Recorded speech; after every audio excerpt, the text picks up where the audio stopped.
Bonsoir à tous, bienvenue au MK de Bobo. On est très heureux de vous accueillir donc, pour cette avant-première de The Film de Sejong Park. Donc c'est le deuxième long métrage, mais je pense que les intervenants ce soir pourront vous en dire un petit peu plus. On est très heureux de vous accueillir. Donc je remercie Damnet Distribution de cette séance spéciale et j'appelle sans plus attendre Johan Cornu donc de Damnet. Et nous serons accompagnés également ce soir par Célia, aussi cinémacoréen.fr, pour animer cette soirée. On aura la chance à l'issue de la séance d'échanger un petit peu. Voilà, donc là c'est bien après la fin du générique. Par ailleurs, le film sort demain chez nous, n'hésitez pas à en parler autour de vous. Je vous souhaite une très bonne soirée. Merci. Merci pour l'accueil, merci à tous d'être venus vous rafraîchir dans cette atmosphère de fin du monde, de la Corée réunifiée que vous allez découvrir maintenant. Je suis juste humblement le distributeur du film qui sort demain, qu'il faut que tout le monde aille le voir évidemment, mais surtout avant de parler de grands succès, de grands... C'est surtout en fait la découverte d'un réalisateur qui est tout jeune, il a à peine 30 ans, hein, c'est son deuxième film, mais il a fait des dizaines de courts-métrages, et il est à Séoul et il est proactif, il n'arrête pas de tourner tout le temps, et il tourne et après il prend très longtemps avant de faire la post-production d'un film. Donc ce film, il a tourné je crois en 2022, ouais, une semaine. Et il a commencé à le faire tout seul de son côté, et les gens ont dit que c'est vachement bien, et notamment des producteurs, autant en Corée qu'en Europe, qui ont dit « attends, ce serait con de le sortir comme ça ». Ils ont passé, je crois qu'il avait tourné en une semaine au début, mais finalement, au fur et à mesure, il a tourné de plus en plus, et ils ont mis 3 ans de post-production pour que le film soit enfin présenté l'an dernier au Festival de Locarno. Et alors c'est un film qui est très particulier, parce qu'il est à la fois... c'est un style, Sejong, c'est vraiment un style où c'est entre le genre, la science-fiction, la peinture, la poésie, le film d'auteur. En fait, c'est quelque chose qu'on a... et l'hypnose aussi. Et ce film, voilà, c'est quelque chose que je n'avais pas vu avant. C'est son deuxième film, son premier est très particulier, génial, parce que c'est l'histoire d'un matelas, on en parlera peut-être davantage.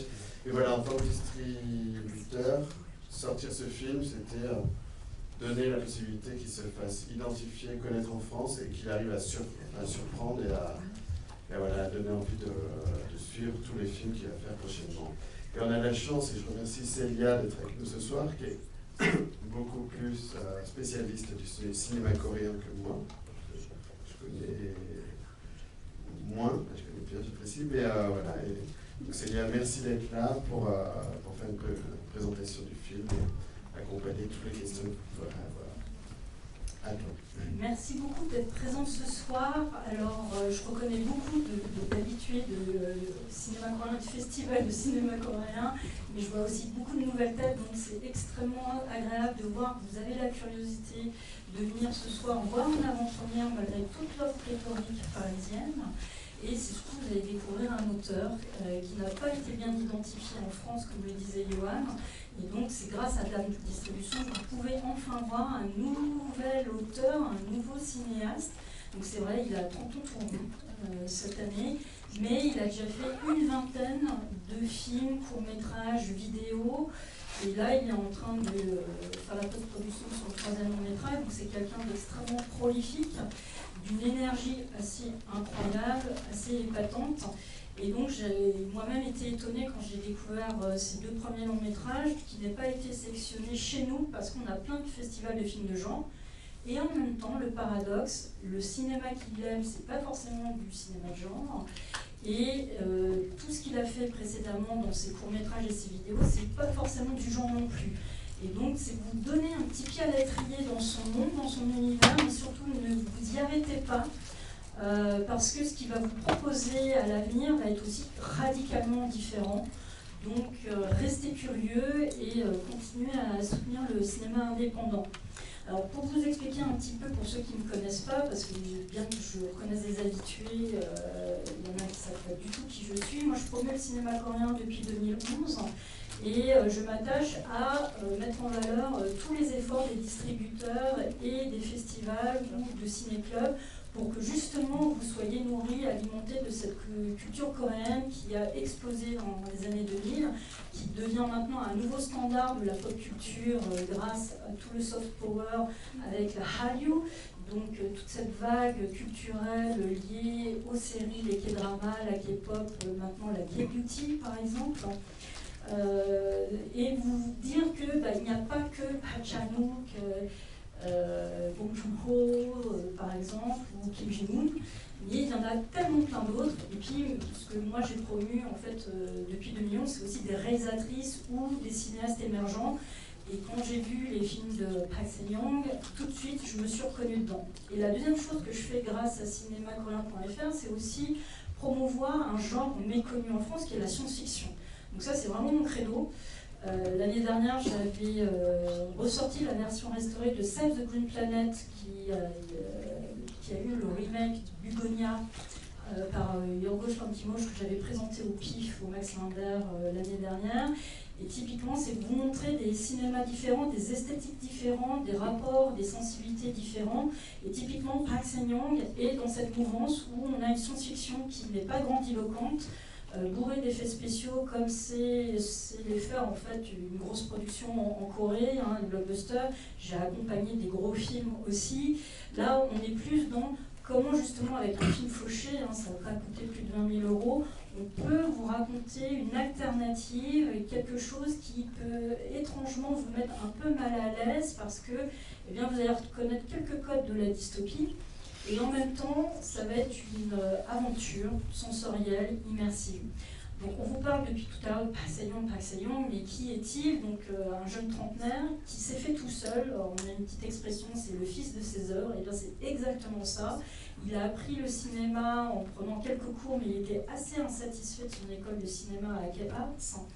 Et il s'est rendu compte que de toute façon, c'est en tournant, c'est en forgeant qu'on devient forgeron. Donc c'est quelqu'un qui m'a fait beaucoup rire pendant un entretien qu'on a fait ce week-end assez long, vous pouvez retrouver sur Culture au Point, où il me disait c'est de tourner en fait, un film par an et d'apprendre. Et peut-être vous connaissez le cinéma de Hong Sang-soo, le cinéaste identifié pour les multiples variations et déclinaisons, ou peut-être Hadiran Yerzanov, ce cinéaste kazakh qui tourne 4 à 5 films par an. C'est un peu du même tonneau. Ce sont des personnes qui aiment filmer différemment, creuser un sillon, et Park Se-young est exactement dans cette recherche et se dire j'ai identifié des choses qui ne m'ont pas tout à fait convaincu dans mon premier long métrage qui est The Fifth Thoracic Vertebra. Donc c'est l'histoire d'une moisissure qui prend forme dans un matelas et on suit le road movie de ce matelas. Et cette petite moisissure va devenir un énorme champignon qui va s'emparer, c'est un espèce de body snatcher, il va s'emparer de toutes les personnes qui vont dormir sur ce matelas. Donc c'est un film un peu tragicomique, extrêmement intéressant et un peu décoiffant, qui donne déjà un petit peu le ton de ce qu'il est capable en écriture et en esthétique. Et pour ce film-là, pareil, son constat, c'est de se dire, moi-même j'étais une minorité. Il a vécu son enfance à Toronto au Canada parce que son père devait faire en fait son doctorat en théologie et donc ils ont émigré là-bas et il s'est rendu compte de qu'est-ce qu'être un asiatique, qu'est-ce qu'être un coréen hors de son pays et d'être vu comme une minorité. Donc on lui posait plein de questions à ce sujet. Et lui-même, quand il est revenu dans son pays natal au début de son adolescence, il s'est rendu compte de la distance qu'il y avait. C'était quoi d'être un Coréen exilé, de revenir au pays, de ne pas très bien parler la langue, donc de se réintégrer avec les codes de son pays natal, donc ça n'a pas été évident. Sa passion en tant qu'adolescente, c'était le stylisme. Donc lui, il adorait confectionner des robes, faire des robes et tout ça, mais dans un pays qui prône la virilité, la masculinité, c'était très mal vu, donc il s'est fait harceler. Et puis, quand il est devenu adulte, eh bien, il s'est rendu compte aussi de plein de choses qui l'ont choqué en Corée et de comment on traitait en fait plein de minorités, ça peut être les migrants par exemple.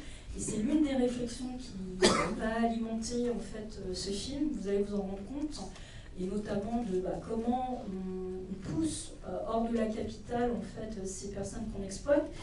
Et moi, ce que j'adore quand je discute avec des réalisateurs coréens, c'est qu'ils sont très curieux de notre propre culture. Et j'ai découvert quelque chose, c'est une minorité aussi chez nous, qui s'appelle les Kagos, mais on pourra en parler pendant le débat après. Et c'est une minorité qui a été aussi stigmatisée, sur laquelle ça a été l'une des influences pour le film de ce soir. Et pour l'esthétique, pareil, vous allez voir, vous allez être confronté à quelque chose d'assez, on va dire, singulier et atypique. Si vous connaissez Apportez-moi la tête d'Alfredo Garcia de Sam Peckinpah, ce qu'il recherche dans ce type de film, c'est une certaine liberté narrative, et deux films fétiches qu'il a, de Harmony Korine, qui est un fan du dogma, qui a eu une profonde influence esthétique dans les années 90. Si vous connaissez ces films, vous allez un peu reconnaître l'esthétique que vous allez voir ce soir. Ce sont des œuvres qui l'influencent beaucoup parce que pour lui, le cinéma, c'est un médium qui doit être totalement affranchi et totalement libre. Donc, n'essayez pas de surinterpréter ce que vous regardez, de chercher du sens. Laissez-vous juste immerger par l'expérience. C'est vraiment un cinéma très sensoriel. Et c'est ce pourquoi il est important que vous voyez au cinéma, parce qu'il y a tout un travail sur la création sonore, en plus de l'esthétique. Vous voyez, l'image est ultra saturée. Mais il y a aussi cette immersion musicale, sonore que vous allez avoir. Et c'est quand même bien mieux de voir et entendre un film dans ces conditions que sur un ordinateur portable en stéréo. Et pour lui, il est important que vous viviez cette expérience en lâchant prise, en ne réfléchissant pas trop, laissez-vous porter par cette petite dystopie. Moi, je serai là à la fin de la séance, donc n'hésitez pas à rester, à me poser des questions, et j'espère pouvoir y répondre. Et si je n'ai pas les réponses, il y a un petit événement Facebook de la séance de ce soir. Vous pouvez y mettre vos impressions, vos questions, et Pax Young pourra y répondre. Donc si vous êtes trop timide pour prendre le micro, etc., il y a une alternative aussi. Mais il est très très curieux de vos retours. Donc c'est ce pourquoi je vous invite à rester, c'est qu'il a vraiment envie de vous entendre vous exprimer, savoir ce que vous en pensez, ce que vous avez ressenti, ou si vous avez des questions, eh bien je me fais le relais pour vous tout à l'heure. Je vous souhaite une très bonne séance, bon film, et à tout à l'heure.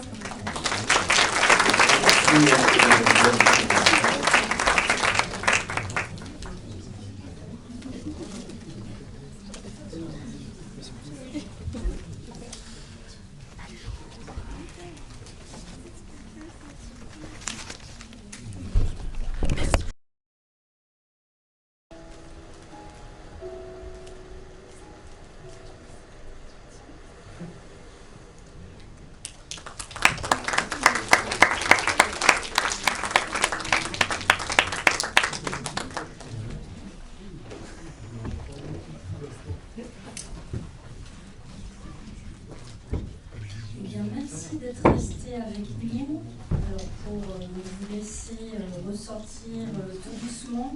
Peut-être que si vous avez regardé le générique de fin attentivement, et surtout pour les habitués du FFCP, vous avez peut-être reconnu des noms, dont celui de John Bowen, qui était venu à Paris présenter son film Micro Habitat, et qui avait eu une masterclass.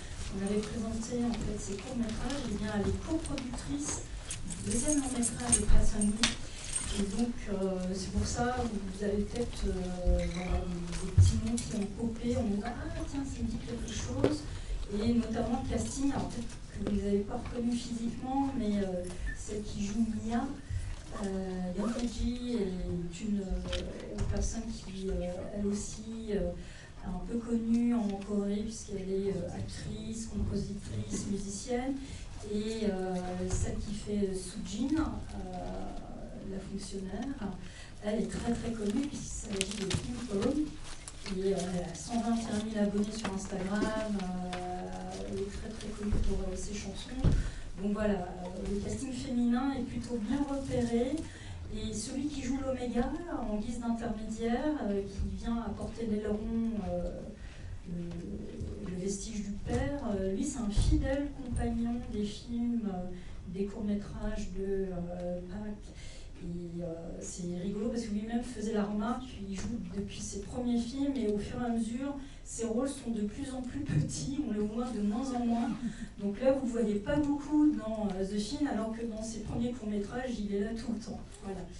Si jamais vous avez des réactions, des questions, n'hésitez pas à me dire ce que vous pensez. Ça fera très plaisir aux cinéastes. Et moi, je peux me lancer pareil sur des sujets. Donc c'est comme vous voulez. N'hésitez pas à lever la main. Il y a un micro pour vous.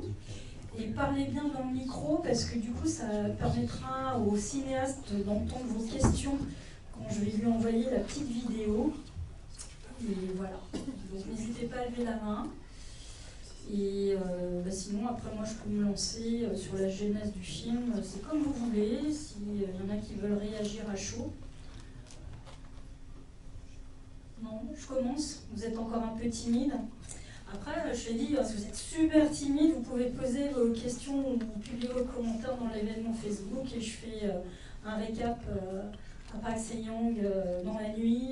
On a 7 heures de différence, donc le temps que je rentre, lui, il se réveillera, donc je pourrai le débriefer. Donc comme je vous le disais tout à l'heure, Park Se-young a vraiment un regard attentif et attentionné sur ce qui l'entoure, il est très observateur. C'est un jeune homme en fait qui a une passion pour la photographie. Il photographie beaucoup. Et dans l'article que j'ai fait d'entretien avec lui ce week-end, il m'a laissé un accès à ses photos de coulisses de tournage. Donc si vous allez lire l'article, vous allez voir comment était le tournage de The Film. Vous allez voir, ça n'a strictement rien à voir. C'est limite l'Office du tourisme pour la Corée. Les photos, tellement elles sont jolies, belles, propres et tout. Alors que là, vous voyez un film qui est extrêmement travaillé au niveau de l'esthétique.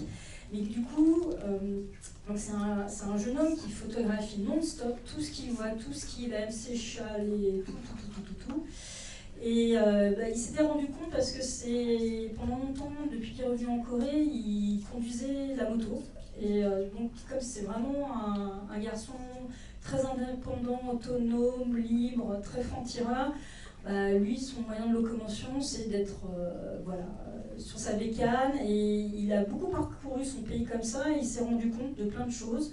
Et ça a nourri en fait ce film, c'est de se rendre compte de à quel point en fait on exploitait des minorités en Corée du Sud, et notamment des migrants. Donc il avait à cœur de traiter de ces thématiques-là précisément, sans pour autant en faire un film à message.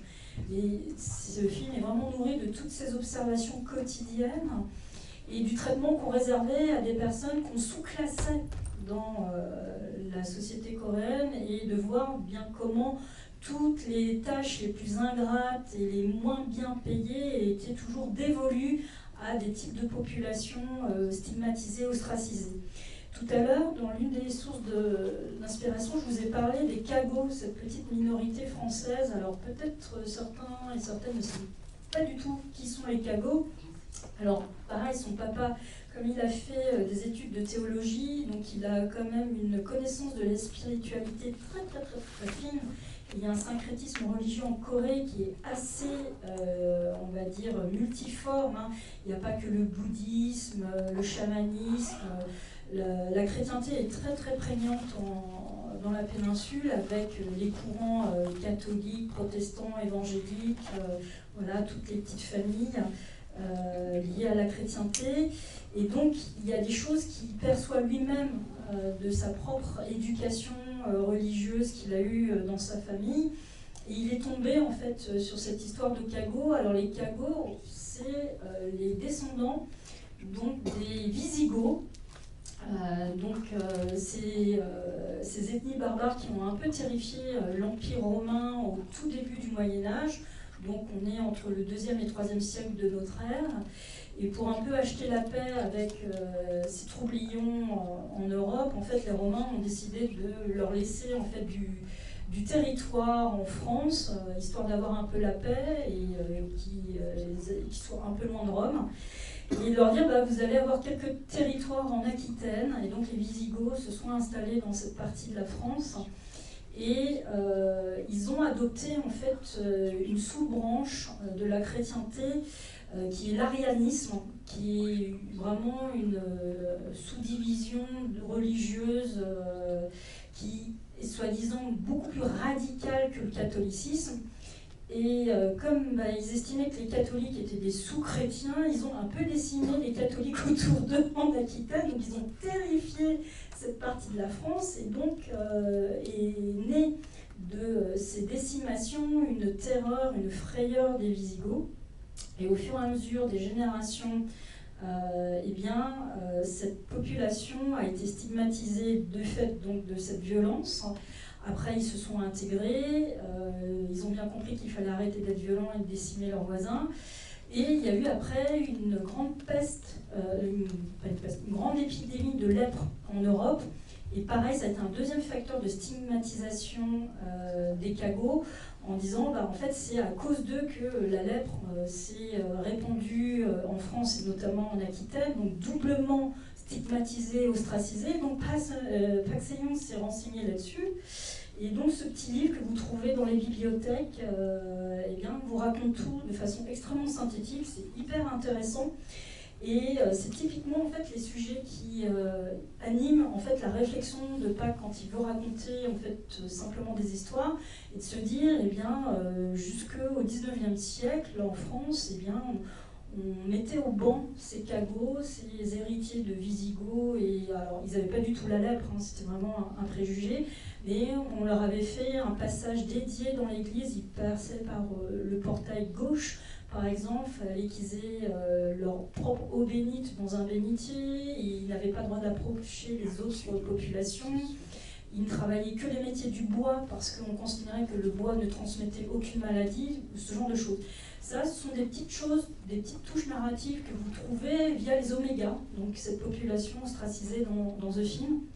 Et donc cette idée de tératogénèse, c'est-à-dire de malformation que vous avez à cause de facteurs extérieurs. Donc là, vous l'avez compris que c'est à force de manipuler en fait toute cette pollution, ces déchets que sont nés les omégas. Et ils ont été déshumanisés par des humains qui les ont catalogués comme étant des sous-humains. Et la grande réflexion de Paxaillon, c'est de se dire mais comment on peut vivre en société alors qu'on fait du mal, on exploite une partie de la population, on la transforme en oméga, on la sous-paye, on l'exploite, et puis on les stigmatise en disant que vous êtes des non-humains. Et toute la réflexion que vous avez jusqu'à la fin du film, c'est de se dire quelle est notre part d'humanité, quels sont les monstres que nous sommes en train de devenir, et que tout simplement la dictature que l'on met en place, c'est pas une dictature comme vous pourriez comprendre, c'est-à-dire nord-coréenne avec des propagandes, avec ses slogans. C'est au contraire, c'est quelque chose pareil, comme je vous le disais en introduction, il est très observateur, c'est de voir que la dictature en Corée du Sud, ce sont les billboards commerciaux partout dans le paysage citadin, ces injonctions à consommer, ces espèces de notifications permanentes au consumérisme avec ces néons, ces musiques omniprésentes pour vous pousser à acheter, consommer. Et pour lui, pareil, c'est une autre piste de réflexion qui peut peut-être résonner en vous, c'est est-ce que toutes les formes de dictature que nous avons ne sont pas des dictatures comme on nous les présente binaires, c'est-à-dire avec la Corée du Nord et son régime qui est mortifère, mais nous vivons aussi sous une forme de dictature qui est celle du consumérisme, du néolibéralisme, et pour ça, nous ubérisons nos populations, nous exploitons des gens pour qui on va dédier des tâches dangereuses, sous-payées, et en plus qu'on va maltraiter par la suite. Et dans les autres pistes de réflexion qui ont nourri en fait ce récit, vous avez aussi comment on fait, nous, en tant que citoyens, quel est notre libre arbitre. Donc c'est tout le parcours de Soo-jin que vous avez vu dans le film, qui est confronté à est-ce que je suis obéissante. Et ça, c'est une problématique très profonde et difficile à remettre en question, nous, en tant qu'occidentaux vis-à-vis des Coréens, parce que le coréen, c'est avant tout le confucianisme. C'est une règle de société très hiérarchisée et que tout ce qui codifie cette société, c'est votre rapport à l'autre par l'âge, par votre statut marital, par exemple. Si vous êtes une femme célibataire, vous n'êtes pas le même statut qu'une femme mariée, une ajuma, eh ben, elle est respectable, parce qu'elle est mariée, par exemple.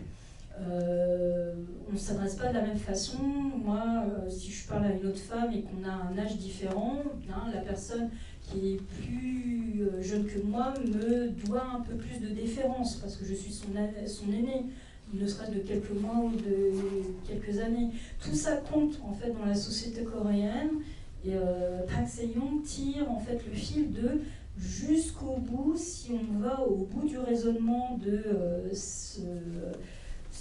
on va dire, on est dans les normes, dans les règles constantes, et ça l'avait traumatisé parce que pendant la crise sanitaire, il a perdu sa grand-mère, et on a refusé à sa famille d'effectuer, de performer les rites funéraires, puisque c'était le tout début de la crise sanitaire, on ne savait pas comment faire dans tous les pays. Je pense que vous l'avez aussi vécu, peut-être que vous avez eu des proches qui ont été concernés dans votre famille, où on a perdu quelqu'un et on n'a pas pu l'enterrer, et il fallait vite faire quelque chose parce que c'était la panique partout dans le monde. Et lui, il avait été extrêmement choqué de comment le gouvernement leur avait enlevé leur libre arbitre de comment enterrer sa grand-mère. Et je le raconte dans l'entretien sur Culture au Point, c'est que son frère cadet, son propre frère, lui fait la réflexion qu'il ne comprend pas en quoi leur père est bouleversé de ne pas enterrer sa mère comme il le souhaitait.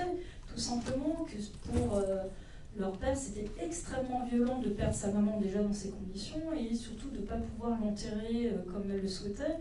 Et donc, lui, il s'est nourri de tout ça, d'expériences qui peuvent être aussi bien universelles que vous constatez, vous ici, en France, de comment on traite les livreurs Deliveroo ou Uber Eats, par exemple, et ben, que lui, sa petite mamie, et ben, il n'a pas pu l'enterrer parce qu'il y a des fois des règles qui sont imposées et qui peuvent être pas forcément incompréhensibles, mais qui sont très violentes parce qu'il n'y a pas d'alternative. Donc c'est ça aussi que ça questionne dans ce film, c'est qu'à un moment donné, on aimerait bien quand même être libre de la décision, quitte à ce qu'on nous dise non au bout d'un moment, mais quand même on nous pose la question de si on est d'accord, pas d'accord, est-ce qu'on peut faire quelque chose ou pas. Et tous ces films, que ce soit ses courts-métrages ou son précédent long-métrage, posent ça comme question. C'est moi en tant qu'individu, et vous après en tant que spectateur, est-ce que vous êtes plus proche de Mia, qui elle-même est clandestine, doit cacher qu'elle est une oméga, qu'elle ne sait pas quoi faire de cet élan. Voilà, on lui refourgue ça, et vous avez vu ses sentiments, cette colère, cette incompréhension, et d'un autre côté, la même incompréhension de Soo-jin qui doit appliquer des règles, des normes, des procédures, traquer les omégas, et il se pose la question, vous, est-ce que vous auriez continué à pourchasser des omégas, ou peut-être vous les auriez aidés à se cacher ou pas. Bref, voilà, c'est les seuls enjeux, on va dire, narratifs que Park Se-young voulait infuser dans ce film. Et ce qu'il voulait surtout, c'est que vous viviez une expérience de cinéma, vous ne vivriez pas autrement. Donc, moi, comme lui, je suis assez curieuse de ce que vous avez pensé de ce film, de cette proposition esthétique, de comment vous l'avez reçu, si vous avez des questions par rapport à ça, voilà. Donc n'hésitez pas à lever la main, il y a un petit micro qui vous attend si vous avez envie de partager vos réflexions, ou si vous voulez des précisions sur certaines choses auxquelles je peux répondre. Encore trop timide. Oui.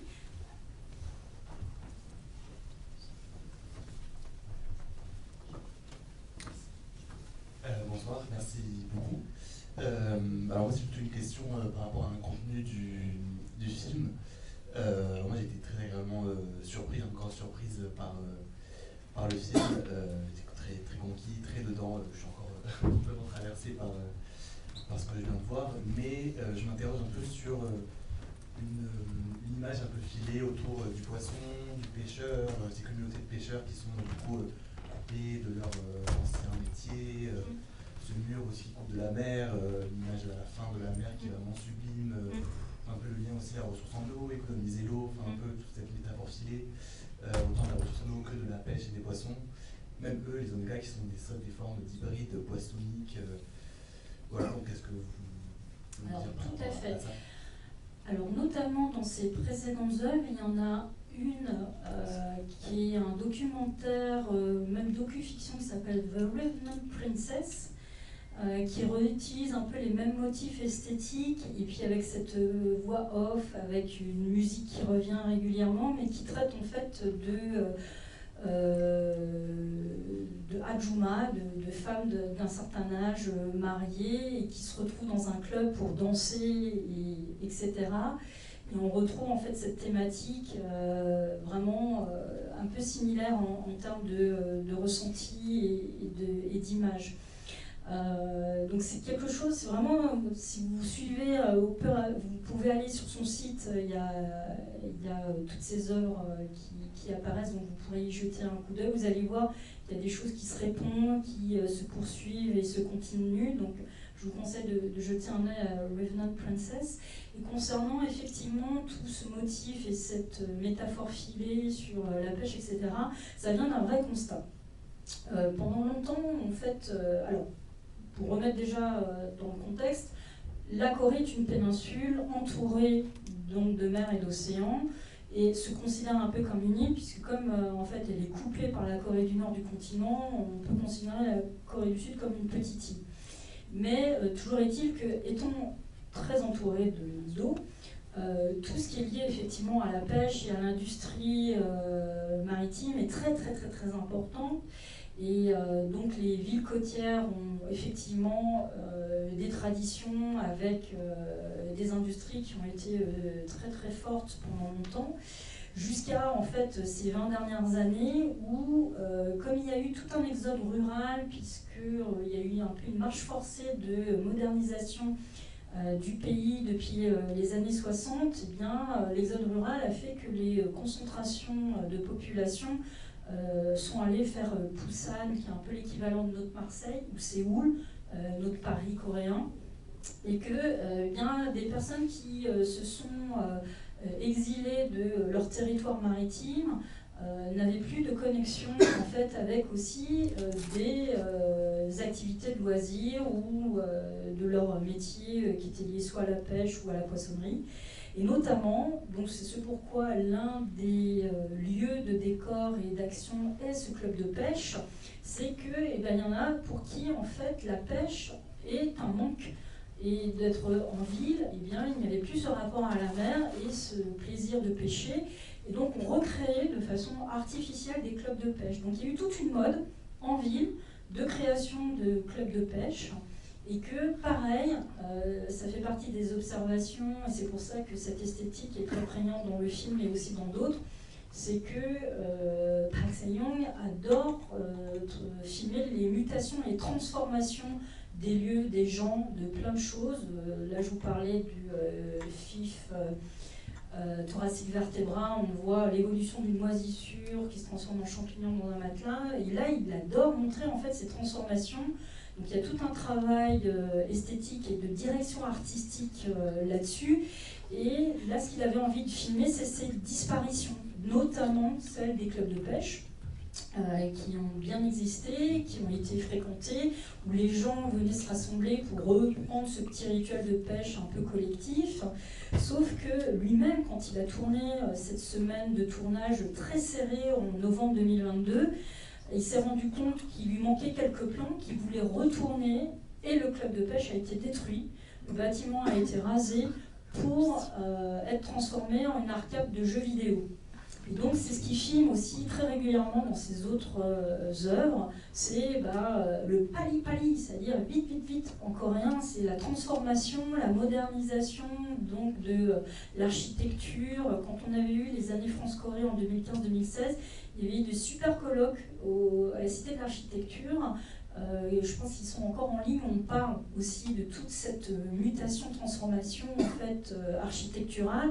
Et moi-même, chaque fois que je reviens en Corée, et c'est tous les 2 ans, donc ça paraît pas énorme en écart, mais moi, il y avait un restaurant de Macaulay que j'adorais aller, et puis pareil, il a été supprimé, et en fait, plein de choses disparaissent pour être transformées en magasins, en lieux de loisirs, de divertissement. Et donc, eh bien, c'est des générations qui perdent la connexion avec leurs anciennes activités de loisirs pour une nouvelle ère de loisirs, hein, que ce soit du e-sport ou ce genre de choses. Et c'est vrai qu'il y a des générations qui sont complètement larguées hein, maintenant. Et il avait envie de saisir cette nostalgie. Et moi, c'est le parallèle que je fais dans mon entretien, dans mon article, c'est de saisir la nostalgie de quelque chose qui est en train de disparaître. Donc lui, il est tellement friand de cinéma. Lui, il aime tellement Robert Oresson, Lav Diaz, Tsai Ming-liang, Gu Xiaoxian, bref, celui dont je vous ai parlé, j'ai pas pu le Harmony Korine par exemple, ce genre d'esthétique, et vers lui, il avait envie de travailler à sa façon des choses qu'il a aimées, qu'il voit qui sont en train de disparaître, et il veut que l'expérience de cinéma, eh bien, on se retrouve tous ensemble dans une salle, parce que c'est aussi un peu l'avenir du cinéma qui est en train de se jouer, hein, avec les plateformes de streaming et les films qu'on peut voir aussi dans son smartphone pendant qu'on est en train de prendre le bus ou les RER.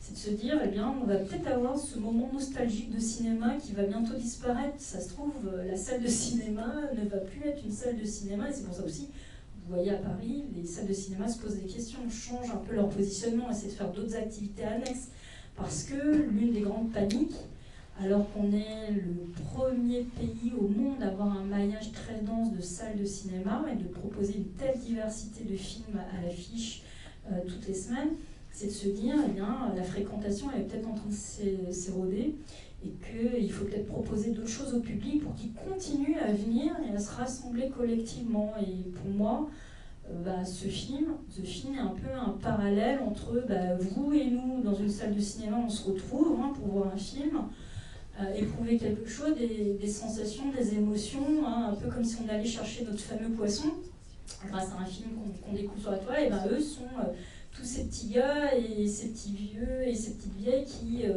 espèrent attraper le poisson à leur club de pêche. Ça, c'est une des choses qu'il avait envie de travailler, c'est cette disparition de clubs de pêche. Moi, je ne sais pas, pourtant j'ai habité dans le Morbihan près de la mer, mais je n'ai pas souvenir de club de pêche en France. Je ne sais pas si ça existe ou si vous en avez entendu parler. Mais à Paris, je n'ai pas connu de club de pêche en tout cas. Mais là-bas en Corée, ça a été une mode pendant plusieurs années et qui est en train de disparaître. Donc là, vous avez un vestige à l'écran de quelque chose qui est apparemment très coréen. Oui, merci beaucoup. Je vais essayer de poser une question et à la fin un commentaire. La première chose par rapport à l'eau, est-ce que l'eau est symbolique? Est-ce que l'eau est sacrée en Corée du Sud aussi? Parce que je pense que le réalisateur a pu choisir deux types de moutons. Est-ce que c'est un choix spécifique par rapport à un lien avec l'eau? Voilà, pour dénoncer aussi la transformation de la société, donc qui impacte aussi nos modes de vie, mais finalement aussi l'eau qui est essentielle pour la vie. Sans l'eau, on ne peut pas exister. Donc ça, c'est ma question. Et le deuxième commentaire, ça serait plutôt un lien. En regardant le film, on voit plusieurs messages, soit un message du régime totalitaire qui s'installe jusqu'à être intériorisé par les individus qui n'interrogent plus les normes. Et là, ça m'a fait penser à un passage d'Hannah Arendt dans le livre Eichmann à Jérusalem, justement, qui dit que la banalité du mal, elle s'incarne finalement dans les personnes le plus normales possible. Il n'y a pas forcément d'avoir une pathologie, etc. Parce que tout simplement, ça s'introduit dans les sociétés, on n'interroge plus la norme. Et on voit que, en tout cas dans le film qui a été proposé par le réalisateur, il n'y a aucun espace où les personnes s'interrogent, est-ce que vraiment les mutants ils sont vraiment dangereux tel qu'on le croit ou on le fait croire. Et donc il n'y a aucune alternative pour une pensée autre que l'autre est dangereux et il faut l'exterminer. Voilà. Merci à vous. La propagande fait bien son travail. Justement, c'est ce que montre le film, c'est qu'on ne vous laisse mais pas de répit. Vous êtes asséné en permanence de ces messages répétés d'un point de vue sonore ou visuel. C'est un matraquage. Donc il y en a beaucoup qui croient que c'est une référence à la propagande nord-coréenne. Or, ce n'est pas le cas. Justement, Park Chan-young explique qu'il a fait tout un retravail visuel pour que en fait, tous ces affichages, etc., ressemblent plutôt à ce que lui, il voit à Séoul, tout simplement. C'est vraiment une pollution et j'espère, même si ça a été un petit peu désagréable, mais c'est un peu sa volonté, que vous l'ayez ressenti, la pollution visuelle, sonore, que vraiment l'espace du cadre soit complètement saturé de tout, parce que c'est ce qui vraiment lui ressent quand il se balade à Séoul. C'est d'être sollicité en permanence et que c'est aussi agressif que d'avoir des invectives nord-coréennes. Après, c'est un peu particulier parce que la stigmatisation de la Corée du Nord en Corée du Sud, c'est vraiment le catalyseur. Hein.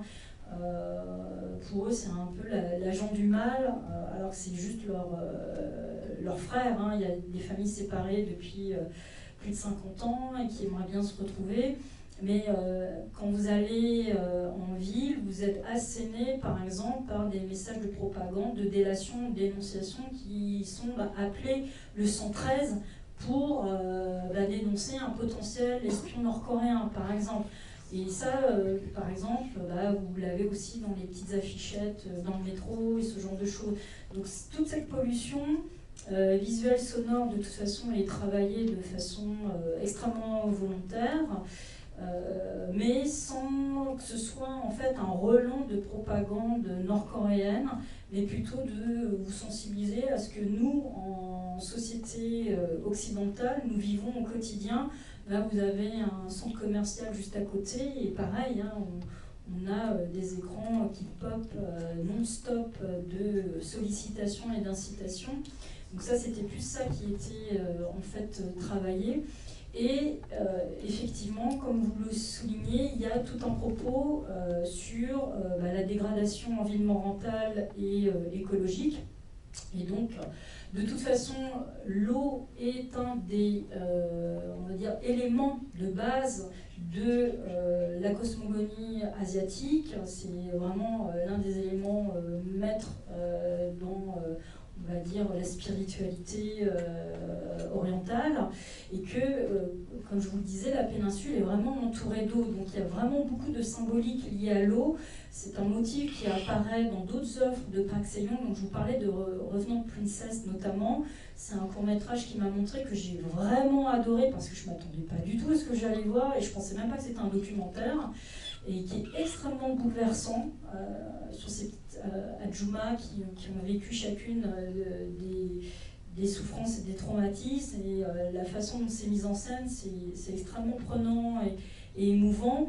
Et on a souvent ces séquences de mer, d'océan qui reviennent, de bruits aquatiques. Donc, de toute façon, ça, c'est clair et net qu'il y a effectivement ce motif qui est travaillé.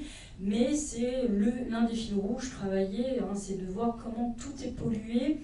Et c'est aussi la dictature qu'on va normalement bientôt vivre malheureusement. C'est nous, on a la chance d'être dans un pays riche qui a encore un accès à l'eau potable facilité, mais vous voyez très bien ce qui se passe à Gaza ou dans d'autres pays où il y a des conflits, où dès que l'eau manque, l'eau potable, on est complètement déshumanisé, on devient fou, on devient violent, agressif, on est prêt à tuer son voisin pour accéder à l'eau. Ça, c'est vraiment une problématique dont on n'arrive toujours pas à prendre conscience en Occident dans des pays riches, alors que c'est en train de nous arriver là, on est à la 3e vague de la canicule 2026, on n'arrive toujours pas à gérer ce genre de choses, alors qu'on est l'un des pays du G7. Moi, c'est le genre de truc qui m'interpelle. C'est-à-dire, on ne sait pas s'occuper des personnes âgées, on ne sait pas s'occuper de nos ressources en eau, de faire en sorte qu'on fasse moins de fast fashion, parce que ça utilise énormément d'eau, de créer autant de textiles, par exemple, et me dire, c'est vrai que c'est plein de petits gestes quotidiens qu'on peut mettre bout à bout, mais c'est juste essayer de nous épargner du temps avant d'arriver à une situation comme à Gaza. Parce que ça va nous arriver à un moment donné, quand vous avez un scandale comme Evian, avec ces bouteilles-là, par exemple, on se dit c'est quand même fou en France qu'on ait ça et qu'on se dit on est censé acheter une eau potable à boire, à consommer dans notre supermarché, et c'est pas le cas. Il y a des résidus toxiques, ce genre de choses, on n'est même pas capable de savoir gérer ce genre de choses. Ça, c'est un impensé, encore en France, de se dire qu'est-ce qui va advenir de notre société si on n'a plus accès à l'eau potable pour se laver, boire, ce genre de choses, sur la cuisine. On a encore trop d'habitudes et de réflexes qui font que, en fait, ça a l'air d'être une ressource inépuisable, ce qui n'est pas le cas dans beaucoup de territoires autour du monde. Et pour Park Se-young, c'est quelque chose dont on doit se saisir très rapidement. Parce que moi-même, en voyageant, je vois comment l'eau est gaspillé et que je me dis c'est quand même fou, alors que dans d'autres pays pas très loin de nous, eh ben, ils sont en train de se poser la question entre boire ou se laver. Voilà, donc non, vous avez très très bien vu de toute façon, et c'est quelque chose qui fait partie de nous. Et puis, pareil, peut-être vous le savez, hein, on a des signes d'eau, de terre, de feu dans notre astrologie. Donc vraiment, l'eau est constitutif en fait de la cosmogonie asiatique. De toute façon, l'eau étant effectivement un élément vital pour toutes les civilisations et présente partout. Mais dans son œuvre, effectivement, c'est un motif très récurrent.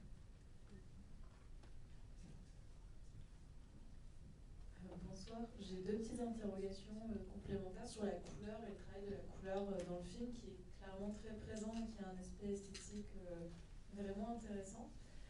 Déjà, je me demandais pourquoi la couleur rouge pour l'océan et le ciel. Parce que, alors, je suis désolée, je ne suis pas experte de la culture coréenne, donc je vais peut-être dire des bêtises, corrigez-moi si je me trompe, mais il me semble que le rouge, c'est à la fois ce qui est en opposition au bleu sur le drapeau coréen, avec cette sorte de yin-yang.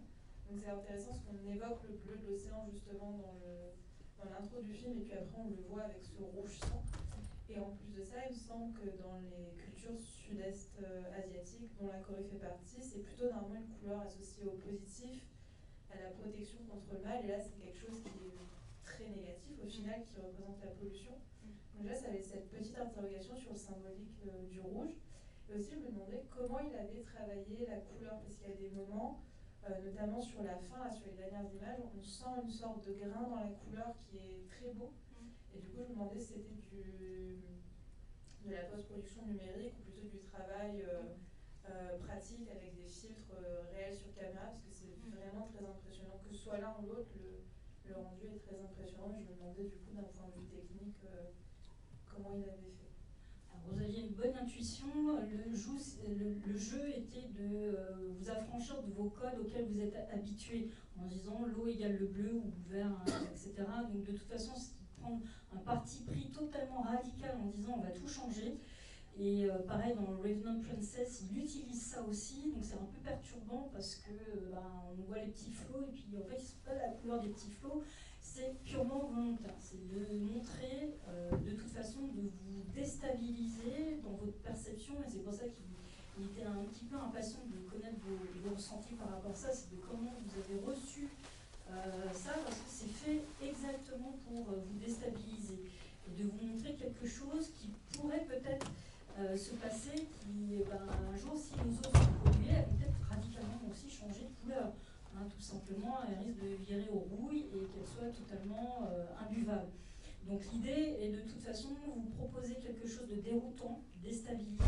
Donc lui, il a mis vraiment les potards à fond en termes de choix de couleurs. Et pareil, dans son précédent long métrage, The Fifth Thoracic Vertebra, il joue là-dessus aussi sur de comment on calibre pour changer en fait la perception. Le but, c'est toujours vous rentrez dans son expérience immersive, et c'est ce pourquoi le cinéma est intéressant plus que de le voir sur un écran